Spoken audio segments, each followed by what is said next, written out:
Have you ever pondered why Rome, the capital of Italy, is referred to as the Eternal City? Let's unravel the threads of time and take a journey back to the city's mythical founding. According to legend, Rome was founded in 753 BC by twin brothers Romulus and Remus. Born to a royal Vestal virgin, Rhea Silvia, who was a daughter of a former king, the twins were seen as a threat by the reigning monarch, Amulius. In an attempt to eliminate this perceived threat, Amulius ordered the infants to be abandoned on the banks of the Tiber River, a certain death sentence. But fate had different plans. Instead of perishing, the brothers were discovered by a she-wolf, who, moved by their plight, decided to nurse and raise them. It's this mythical story that has been etched into the city's identity, immortalized in countless statues and artworks across Rome, the most famous being the Capitoline wolf. As the twins grew older, they decided to establish a city of their own. However, a dispute over the precise location led to a tragic end. Romulus, after whom the city of Rome is named, killed his brother Remus in a fit of rage. Despite its violent beginnings, Rome evolved from a small settlement into a thriving city, and eventually, a vast empire. The city's foundation myth not only symbolizes its humble beginnings, but also foretells its turbulent history.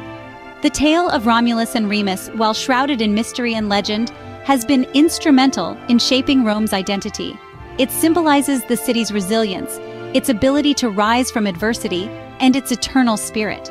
It's an enduring narrative that has been passed down generations, a testament to Rome's timeless allure. And thus, Rome was born out of legend and myth, setting the stage for a rich and turbulent history. From its mythical founding, Rome grew both in size and influence, eventually transforming into a republic. This transformation didn't happen overnight. It was a gradual process, shaped by the hands of time and by the ambitions of men who dared to dream of a city that would rule the world. The Roman Republic was born out of a revolt against the monarchy. The last king of Rome, Tarquin the Proud, was overthrown and a new system of governance was established. Power was shared among elected officials, a senate, and the people themselves. This was a radical departure from the norms of the time, and it set Rome on a path of expansion and conquest. But no discussion of the Roman Republic would be complete without a mention of Julius Caesar. A military genius and charismatic leader, Caesar expanded the Republic's territories and was eventually declared dictator in perpetuity. However, his rise to power sparked fears among the Senate of a return to monarchical rule. Fearing a loss of their power, a group of senators hatched a plot to assassinate Caesar. On the Ides of March in 44 BC, Caesar was stabbed to death in the Senate. His death plunged Rome into a period of civil war, out of which emerged a new form of government, the Roman Empire. At the helm of this new empire was Caesar's adopted son, Octavian, who took the name Augustus. He ushered in a period of peace and prosperity known as the Pax Romana, or Roman peace. Under his rule, the empire flourished, reaching its height in terms of land area and leaving indelible marks on architecture, law, and governance that continue to influence our world today. The Roman Empire was a beacon of civilization, its influence reaching far beyond its borders. It was an empire of roads and aqueducts, of laws and legions.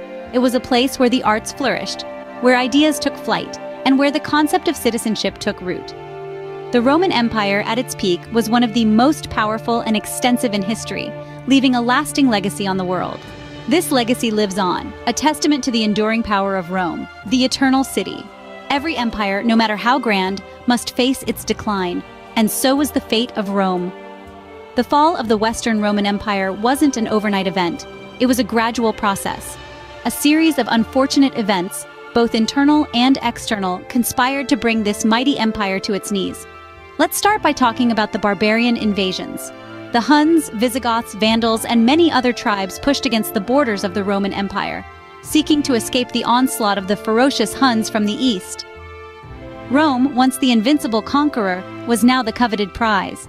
The sacking of Rome by the Visigoths in 410, and later by the Vandals in 455, sent shockwaves through the empire, signaling that the Roman Empire was no longer invulnerable. Now, let's shift our gaze inward, to the internal decay that gnawed at the foundations of Rome. The empire was riddled with corruption, political instability, and economic crises. The frequent change of rulers, often through violent means, led to a lack of continuity in governance. Economic woes, including inflation, a declining agricultural sector, and over-reliance on slave labor, further weakened the empire's foundations. Moreover, the moral fabric of the society was unraveling. The Romans, once known for their discipline and austerity, were now indulging in decadence and excess. The Roman military, once the pride of the empire, was also not immune to this decay. The soldiers' loyalty shifted from the empire to their commanders, who often used them in their bids for power. In the end, the mighty Rome, which had ruled the known world for over 500 years, was no more. In 476, Odoacer, the leader of the Germanic tribes, deposed the last Roman emperor, Romulus Augustus, marking the official end of the Western Roman Empire. The fall of Rome marked the end of an era, but not the end of the city's importance. While the empire fell, Rome itself endured, becoming a crucial center during the Middle Ages and the Renaissance. Rome's story didn't end with the fall of the Roman Empire. Oh, far from it. Instead, it took on a new role, a new identity, if you will. It became a vital heartbeat during the Middle Ages, a period often regarded as a time of cultural stagnation. Yet, in Rome, it was anything but. The city's significance soared, particularly in relation to the Catholic Church. As the home of the papacy, Rome became the spiritual epicenter for millions of souls worldwide. Its influence was felt in all corners of the globe, from the Americas to the Far East. The Papal States, governed by the Pope, were a major political force in Italy and beyond. In essence, Rome became a city of faith, a city of power. But Rome's metamorphosis didn't stop there. As the Middle Ages faded, the Renaissance dawned, and Rome was once again at the heart of a profound cultural shift. The city became a crucible of creativity, a hub of humanism. Artists, scholars, and thinkers flocked to Rome, drawn by the city's legacy and the promise of a cultural rebirth. The city was transformed. Buildings that had lain in ruins were restored to their former glory. New architectural marvels sprouted across the cityscape, each a testament to the artistic prowess of the age. The Sistine Chapel, St. Peter's Basilica, the Villa Farnesina, these are just a few of the masterpieces that emerged during this time. Rome was reborn, not as a city of emperors and gladiators, but as a city of artists, philosophers, and religious leaders. It was a city that valued knowledge, beauty, and faith above all else. The Renaissance left an indelible mark on Rome, one that can still be seen and felt today. Rome, once again, found itself at the heart of world events, this time as a beacon of art, culture, and religion. From the ashes of an empire, Rome had risen, redefined, and ready to shape the world once more. From its ancient origins to its modern incarnation, Rome has always stood the test of time. Today, Rome is more than just a city. It's a testament to the resilience and adaptability of human civilization. As the capital of Italy, Rome is the beating heart of the nation, pulsating with life and culture. It's where the past and the present converge, where ancient ruins rub shoulders with modern architecture. This juxtaposition creates a unique atmosphere that is distinctly Roman. But Rome is not just the capital of Italy. It's also the center of the metropolitan city of Rome capital, and a special commune named Comune di Roma Capitale. This means that Rome has a special status that sets it apart from other Italian cities. It's a city within a city, a place where layers of history are stacked upon each other, each layer adding to the rich tapestry of Roman life. In addition to its political significance, Rome is a cultural powerhouse. It's home to world-class museums, art galleries, and theaters. Its streets are lined with masterpieces of architecture and sculpture that span millennia. And let's not forget about the food, the fashion, the music, the festivals.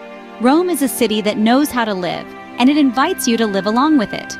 Rome's historical and cultural importance has earned it a place on the UNESCO World Heritage List.